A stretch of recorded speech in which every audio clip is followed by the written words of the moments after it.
representar con ayuda de un número finito, discreto de vectores el campo vectorial. Una segunda forma, esa sería, digamos, lo lógico, lo que puede pensar uno. La más importante, una muy usual, es aquella que recibe el nombre de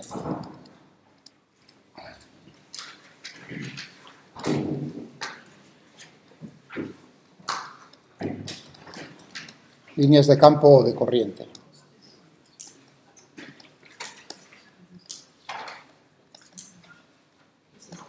En inglés streamlines.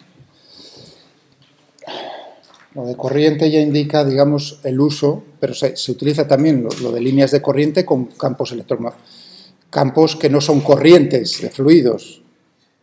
Pasa que uno se imagina precisamente las líneas, lo que nos van a dar en el caso de que fuese el movimiento de un fluido, de un líquido, de un gas, cómo se están moviendo las líneas a lo largo de esas líneas.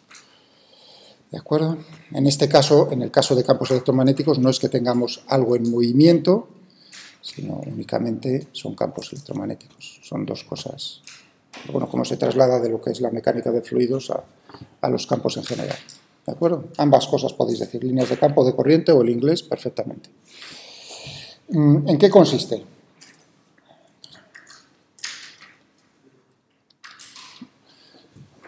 Las líneas van a ser curvas que nos van a indicar en cada... Yo voy a dibujar una serie de curvas, un número finito de curvas, y para una curva determinada, en cada uno de los puntos sobre esa curva, la recta tangente, en el punto correspondiente a la curva, lo que me va a decir es cuál es la dirección de ese vector, del vector que queremos representar.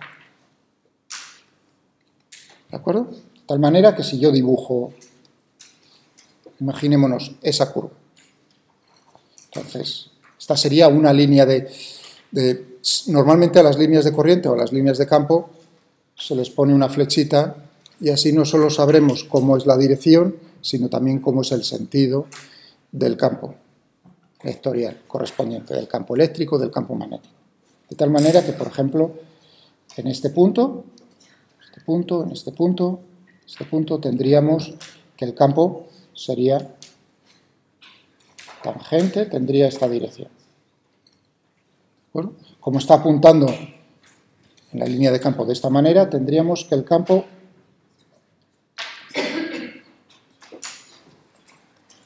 tendría que ser de esa manera. ¿De acuerdo?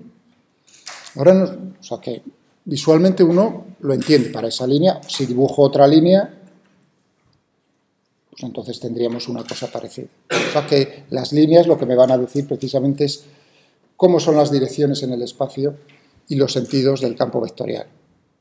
En principio, fijaos que frente a la representación vectorial anterior,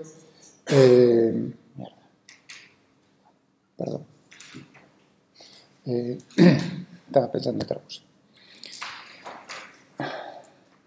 Estaba pensando que no me estaba grabando, pero sí me estoy grabando. Eso es la falta de práctica desde hace unas semanas. Estaba diciendo, frente al campo vectorial, la representación del campo vectorial que hacíamos anteriormente, en ese caso la longitud de los vectores nos estaba diciendo cómo era la intensidad del campo, el módulo de los vectores. En este caso uno dice, esa información no la tienes. Cada línea de corriente o línea de campo te está diciendo la dirección y el sentido, pero el módulo no te lo dice. Yo aquí he dibujado vectores, pero ninguno de vosotros ha dicho ni mu, acerca, más o menos los he dibujado de la misma longitud, porque son de la misma longitud, uno no lo puede saber. En principio, en este punto, el campo tendrá una intensidad, en este otra intensidad, es decir, que las longitudes de los vectores son diferentes, en general. Entonces, ¿cómo se logra, mediante una representación por líneas de corriente o líneas de campo, tener una idea cualitativa de cómo es la intensidad, cómo es el módulo de ese campo? Con una línea no es suficiente. Uno tiene que dibujar unas cuantas, ¿de acuerdo? Más de una, por lo menos. Aquí he dibujado ya dos. Con esas ya tengo una idea de lo que va a ocurrir. Cuando las líneas, dos líneas de campo, tengo dos, me fijo cómo es el recorrido de cada una de ellas. En las zonas en las cuales se acercan las líneas, una a otra, en esa zona del espacio la intensidad del campo, el módulo del campo, es mayor que en la zona donde se separa. Eso quiere decir que aquí lo he dibujado más cerca y aquí se están separando. En esta zona, el campo eléctrico que hemos dibujado, campo vectorial, va a tener un módulo que es mayor que en esta otra zona. ¿De acuerdo? Es decir, que uno de esa manera puede saberlo. No puede saber cualitativamente dónde está creciendo, dónde está decreciendo. El módulo exactamente no lo puede saber. Pero ya con eso es suficiente. Eso es lo que uno quiere tener, una visualización de lo que está ocurriendo con el campo. Lo que va a ocurrir, y ahí hay que tener cuidado, o sea, primero tendremos que... O sea, la idea es sencilla, no tiene mayor problema. Bueno, el problema en todo caso es cómo llegar a las líneas. Pero bueno, ya, si habéis entendido lo que hice el otro día acerca de las líneas de contorno, va a ser más de lo mismo casi. Quería decir, ahora, o sea, yo lo voy a hacer para una línea, voy a hacerlo matemáticamente para que tengáis una idea de cómo es, y luego naturalmente hay una función ya predefinida que nos lo va a quitar todo ese trabajo y nos va a dibujar, pero tenéis que tener un poco de cuidado, porque habrá veces en las cuales, claro, imaginaos que estas dos líneas se separan mucho, ¿de acuerdo? Claro, habrá un momento en el cual no lleguemos a ver las dos líneas, es decir, ¿qué está ocurriendo en esa zona del espacio? Digamos, el campo es nulo, no tiene por qué ser nulo. Entonces, lo que hace cualquier programa de este estilo, informático, es añadir, cuando eso ocurre, es generar nuevas líneas. Por ejemplo, en esta zona, pues lo que haría sería, de repente, pues nos aparecerían dos nuevas líneas. ¿Eso quiere decir que, digamos, nacen ahí? No tiene por qué, es simplemente la idea de decir, bueno, necesito más líneas para que visualmente yo sepa si decrece, cuál es la dirección en el espacio, sin más. Esa es la única cosa que tenéis que tener cuidado con ello. ¿De acuerdo? A la hora de representar. Bueno, pues vamos a intentar llegar a cómo es la ecuación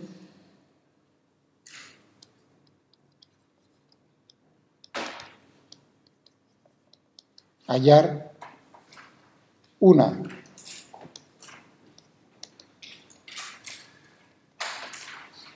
de las líneas de campo.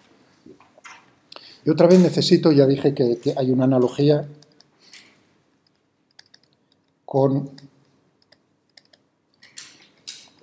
las líneas de contorno que veíamos el día pasado.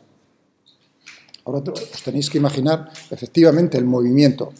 Ya digo que en general son campos en los cuales no hay movimiento de ningún cuerpo. Pero ahora pensad que eso, lo que nos está representando ese campo, es un campo de velocidades.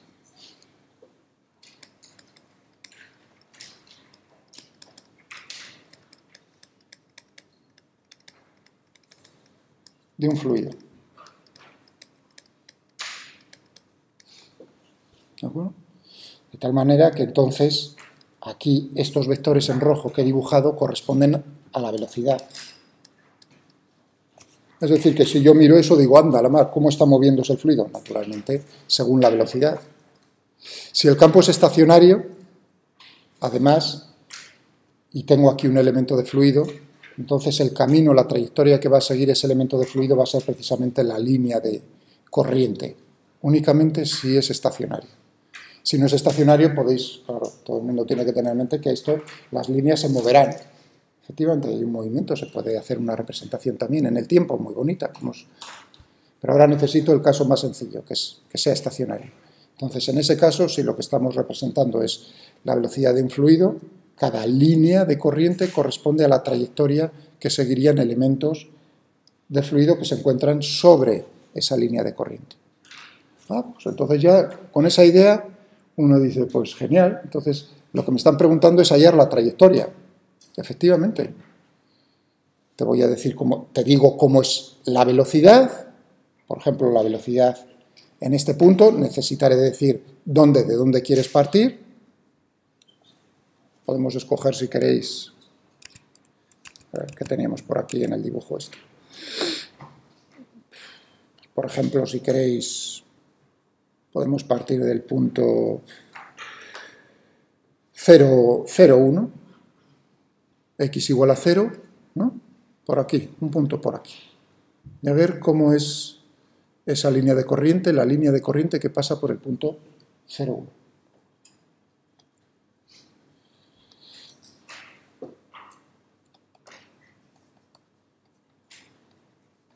La que pasa por el punto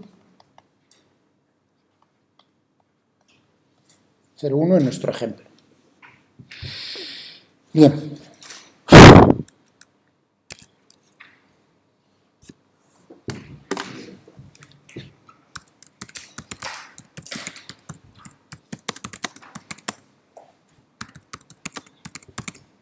Otra vez lo que voy a hallar es una curva.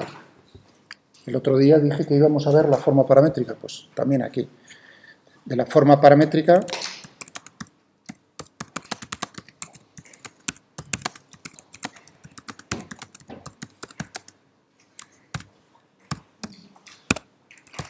uy, 0, 1. Genial. Bueno, ¿cómo son las... ¿Qué relación hay entre la posición y la velocidad?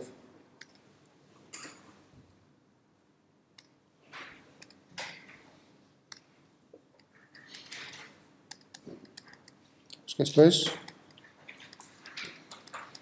Estoy utilizando V para que os deis cuenta de eso. La derivada de la posición con respecto al tiempo. Cuidado, si es un fluido, el tiempo tendría un sentido físico. Si es un campo electromagnético, es un parámetro que no es el tiempo, simplemente la forma paramétrica de una curva. Y adrede voy a utilizar no una t como nombre del parámetro, sino, por ejemplo, s. Pues la distancia que recorro sobre la línea de corriente, por ejemplo. De tal manera que entonces tendríamos, ¿no?,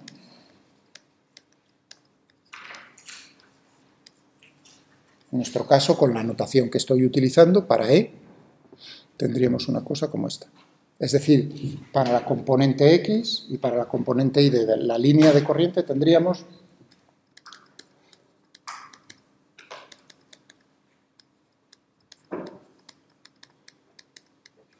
componente Y. Estas son las ecuaciones que gobiernan el comportamiento de las líneas de nuestro campo. Es una ecuación diferencial y tendré únicamente que imponer, fijaos, es de primer orden hasta la primera derivada.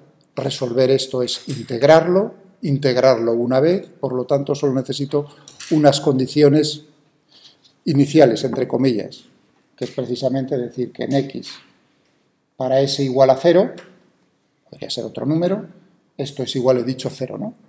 E Y en S igual a 0, igual a 1. Pasa por el punto de coordenadas 0, 1. ¿Entendéis eso? Ahora lo único lo tengo que escribir en el ordenador y representar. Y a ver qué nos sale.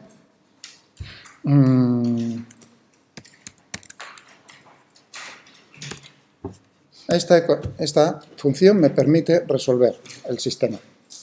Vamos a ponernos aquí un poco más abajo. La lista de las ecuaciones. He dicho X', la derivada de X con respecto a S.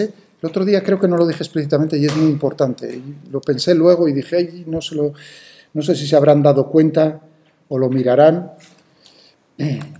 Fijaos, una cosa es utilizar un igual, no el dos puntos igual, que es asignar un valor a algo.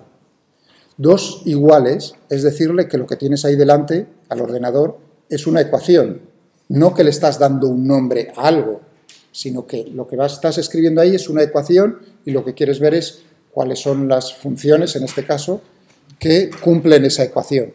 Los valores de las funciones para las cuales, si las sustituyes en la ecuación, el ordenador te daría true, ¿verdad? Eso es resolver una ecuación, ¿no? Vale, ¿qué teníamos ahí? VField.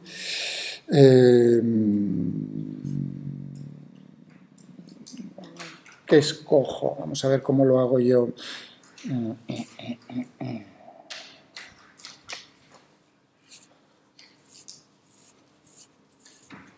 Hay varias maneras de hacerlo. Hombre, la más sencilla, ahora, quizás desde vuestro punto de vista, es, bueno, tú tienes componente X y componente Y, son las componentes de un vector. Pues entonces podrías decir,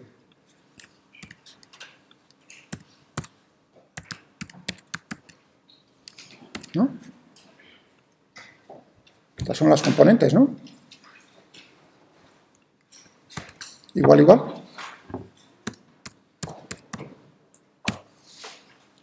Utilizo vfill si queréis, o luego le cambio al 2, me da igual. ¿Qué más? Y ahí que tenemos de X. Muy importante, os recuerdo, tengo que decirle que depende, o sea, no, si pongo X me va a dar un error, tengo que decirles X, que depende del parámetro S. ¿Estamos de acuerdo? Estoy diciendo las dos componentes de este vector igual. ¿Ahí detrás hay dos componentes? Sí. Si no podría ponerlo, decir la primera igual a la primera, la segunda igual a la segunda. Ahí fue el momento en el que dudé cómo lo escribo para ellos. Yo creo que así, pues eso, si queréis luego lo cambio. Se puede escribir de diferentes maneras. Muy bien, eso sería las dos primeras ecuaciones. Y las condiciones iniciales pues serían x de 0 y de 0 igual igual. He dicho que era 0, 1, ¿no? Esta es la lista de las ecuaciones que tiene que resolver con las condiciones. Ahora, ¿qué le tengo que decir? Tengo que decir cuáles son las funciones incógnitas. Es una lista de 2. X e Y, estoy utilizando X. Podrías, si miráis en la documentación, podría escribirlo también sería válido si lo escribo de esta manera. Las dos formas son válidas. Lo único es cómo te saca la solución. Ahí le estoy diciendo qué quiero que me des. Cuando lo resuelvas, qué quiero que me des. Podría hacer muchas cosas. Podría decirle x cuadrado o una combinación de ambas cosas. O sea, yo le estoy diciendo, dame la solución x e y. ¿Entendéis? O sea, no tendría por qué ser siempre así. Si pongo x de s y de s, le estoy diciendo, dámelo explícitamente en función de s. Si le pongo solo x e y, las funciones en sí. Como es una integral numérica, le tengo que decir, bueno, para siempre, le tengo que decir cuál es la variable independiente. En este caso sería s. Si yo utilizo dsolve, value, dsolve, entonces podría poner, con s ya sería suficiente. Pero al ser numérica, le tengo que decir de qué valor a qué valor voy a integrar. Por ejemplo, desde menos 1 hasta 1.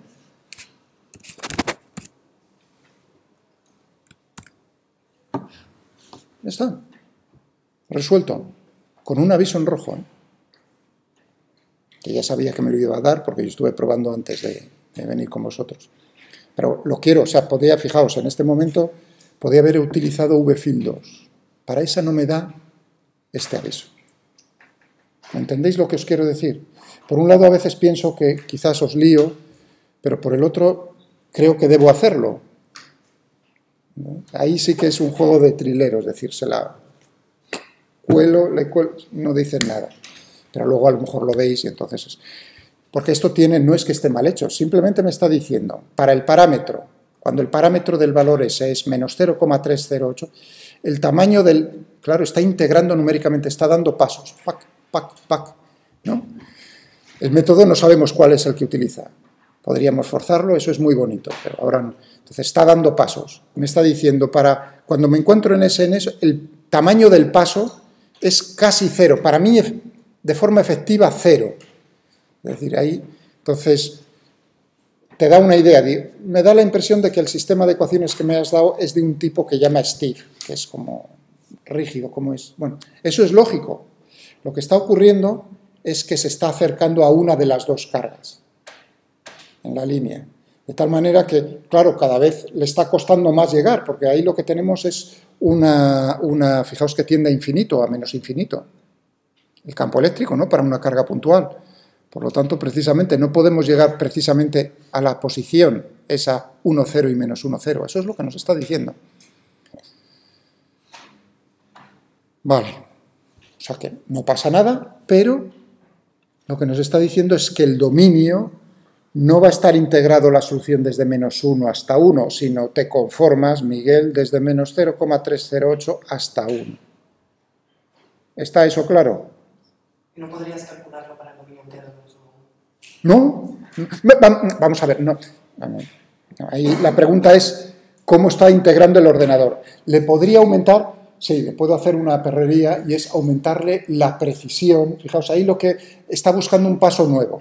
Lo que me está diciendo es ni me muevo del sitio. Realmente es que lo que me voy a mover es menor que la precisión de 16 por defecto que estoy utilizando.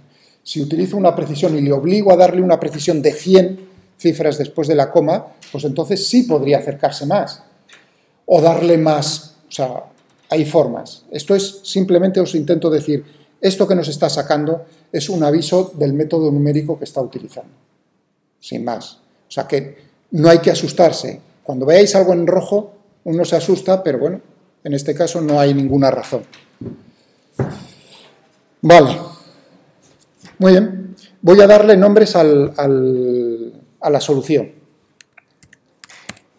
Siempre utilizo, pero eso son manías, X, S y S. No utilizo X e Y, porque X e Y lo estoy utilizando aquí dentro.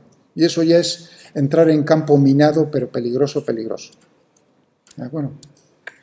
Entonces, X, S y S lo pongo como, precisamente, fijaos cómo me saca la solución, como una lista de dos cosas. Le estoy dando a esas dos cosas este nombre. Si le diese, por ejemplo, el nombre RP o RS, sí, ¿vale? También valdría. Lo que pasa es que sería una lista. Y yo quiero utilizar las dos. Bueno, ahí también podría utilizarlos. Aquí hay diferentes maneras. O sea, no hay una única manera en la vida de llegar a una solución. Y esa es la imaginación vuestra. Yo a veces veo con los alumnos, claro, que tienen cierto interés, es decir, veo cosas nuevas o cosas que yo haría de otra manera, pero dices, anda, pues es verdad, tiene su lógica. Incluso aprendo cosas nuevas. Estoy acordando de Jonathan del Campo en este momento. Claro, esos son momentos muy importantes para el alumno y de mucha alegría para mí, iba a decir. Importantes para el alumno porque sin que él lo sepa, pues me está demostrando mucho. Vale, con eso ya es suficiente. X, si lo vuelvo a ejecutar, tengo ahí X, S y S. Ahora viene la representación. Tengo la forma paramétrica.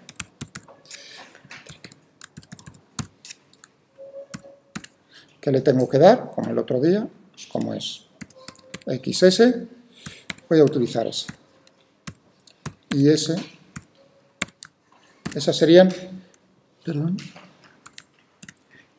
las componentes X e Y de mi línea de corriente. Y ahora le tengo que decir que S podría ser otra, no tengo por qué utilizar S, pero bueno, ahora ya, como veis, me repito, no tiene lógica también estar cambiando de nombres continuamente. S desde, ahora si pongo menos 1, si queréis, pongo menos 1 y 1. Adrede, a propósito.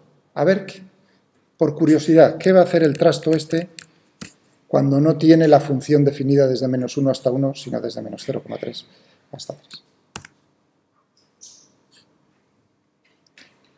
Más avisos en rojo. Sí, saca la representación, saca una representación, pero me está dando, dice, el valor, el primero que toma, por defecto toma el primero el menos 1, S igual a menos 1. Dice, está fuera del rango de los datos para la función interpolada. Lógico, si está desde menos 0,3, 0,8, pues lógico, menos 1. ¿Qué hace la máquina? Te hago una pequeña extrapolación, una pequeña, gran extrapolación. Eso para los economistas. Bueno, porque claro, la forma extrapolada nada tiene que ver con la realidad. Ahora, visto lo que ocurre, pues ya vamos a ser un poco más cuidadosos y si le pongo con esto, pues ya Ya claro, naturalmente lo está usando dentro del rango de valores y se acabó. Como veis, la zona donde me daba problemas es de la carga positiva que tenía en 1, 0. Voy a ponerle también para el rango del plot, como veis va a 1, 0, 8, 0, 4, para que me quede en el medio. Plot, desde menos 2 hasta 2. Ahora. Esta es la que, si no me equivoco, me estaba dando problemas, efectivamente, en la positiva, según me voy a hacer.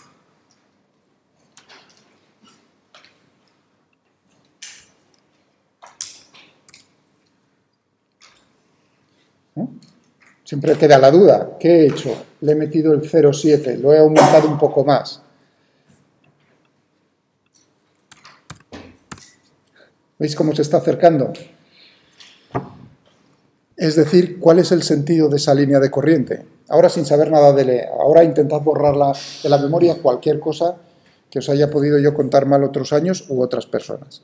Entonces uno dice, anda, ¿y las líneas en el campo electrostático de dónde van, a dónde van? Pues, tal como lo que estamos observando van de la carga positiva a la carga negativa. Bueno, uno diría aquí, tendríamos que ver un poco más allá a ver si es que tiende a la carga negativa, pero es así.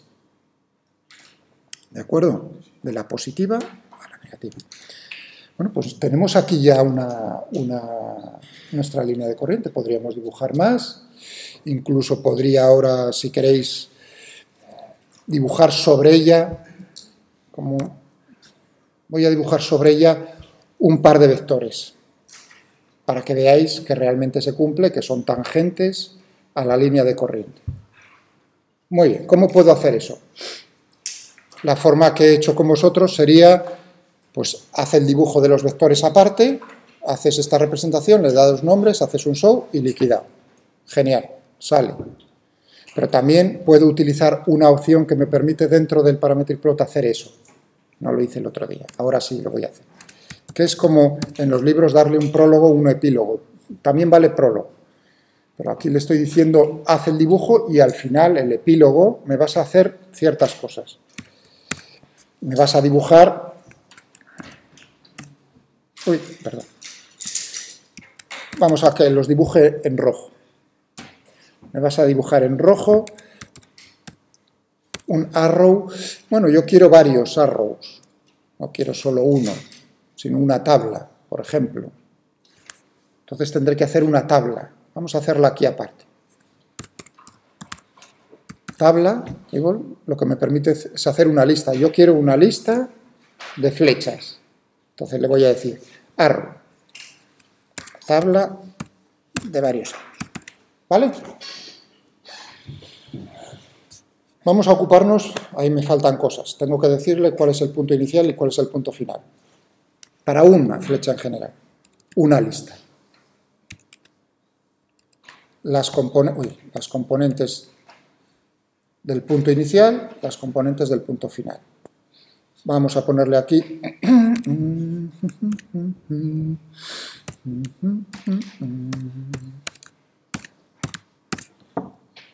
sobre la línea de corriente. Y ahora el punto final. ¿Qué escribo? Más. ¿Y ahora qué escribo? Por eso digo, si pregunto no es, ¿me están siguiendo o no me están siguiendo? Quiero dibujar vectores sobre la línea de corriente, bueno, por hacerlo más bonito y para que uno se dé cuenta de, precisamente, he afirmado que en cada punto de la línea de corriente los vectores tienen que ser tangentes a la línea de corriente. De hecho, no tendría por qué hacerlo porque matemáticamente he llegado de esa manera, pero bueno, es como decir, darle dos vueltas a la tortilla. Entonces, estoy buscando lo primero, flechas, hacer una lista de flechas, cuál es el punto donde voy a dibujar el origen de la flecha, en el punto sobre la línea, el punto final, eso más, y ahora es lo que estaba preguntando, más, vfill, y ahora necesito xs, ds y s, ds. Claro, ahí cuando uno escribe así, ya se va liando la cosa. Ahí ya uno va sospechando de que a lo mejor habría una forma de programar todo esto todavía más concentrado de forma vectorial, en vez de utilizar XS y S, utilizar vectores de posición. Hoy no, creo que nos dé tiempo, pero mañana y pasado sí, a lo mejor. ¿Vale? O sea que... Pero creo que ahora se ve mejor si utilizo las componentes explícitamente X e Y. Bien, esto sería el arrow. Y ahora la tabla. Fijaos, le tengo que decir qué parámetro estoy barriendo para hacer la tabla. Pues sí, le tengo que decir que Y varíe desde, he dicho, menos 0,3, uy, punto 3, hasta 1. Y ahora los saltos. Como veis, todo tiene la lógica. ¿Desde dónde hasta dónde y cómo quieres los saltos? Desde 0,2, quizás 0,2. No sé si saldrán muchas.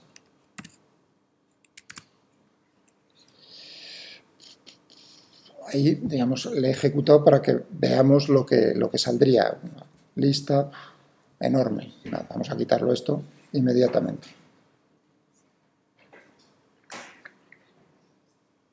Ah, perdón, aquí he hecho una cosa mal. Perdonad. Perdonad. Bueno, ya me extrañaba que no saliesen números ahí. Ahora la lista sale mejor. ¿No? Este es... Pues todos esos vectores son los que... Lo único que he hecho ha sido copiar y sustituir ahí. Lo que pasa que, claro, quizás hay que normalizarlo. Normalizar significa que el módulo sea más pequeño. Vamos a ponerle un, yo creo que como en un 0,2. Claro, ahí me hace la puñeta el campo aquí cerca de la carga, claro. Es enorme frente a los otros que son mucho más pequeños. ¿Entendéis? Pero sí se ve 0,5. ¿No? Son tangentes a la línea de corriente. Vale. Pensad las preguntas y eso. Lo único, antes me vino un compañero vuestro, siento que luego a veces tendréis tentación a las 2 de preguntarme, siempre tenemos de 12 a 2. Lo siento, a las 2 ando con prisa, pero eso no quiere decir que no me preguntéis cosas. Por favor, tomad nota de lo que me queréis preguntar y animaos a poner algo en Moodle, que todavía, si no, le crecen las telarañas ahí al no entendido, ¿de acuerdo? Y si no, me lo mandáis por correo. Me lo decís en otro momento. Vale. ¿Cómo puedo hacer esto? Pues que me lo haga la máquina.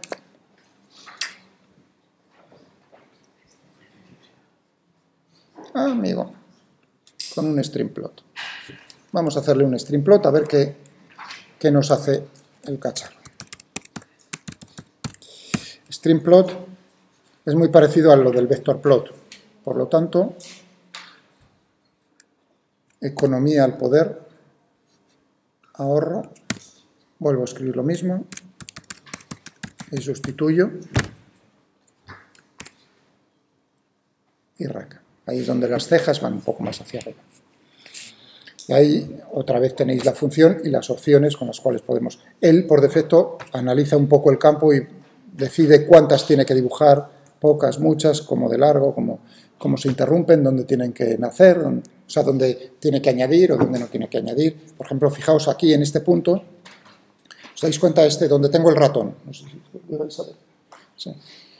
Ahí no es que estén haciendo, sino que está añadiendo porque se están separando y él dice, bueno, pues decido que tengo que rellenar el espacio y dibujar nuevas líneas ahí. Eso es lo que os comentaba antes. No es que nazca ahí la línea. Vale.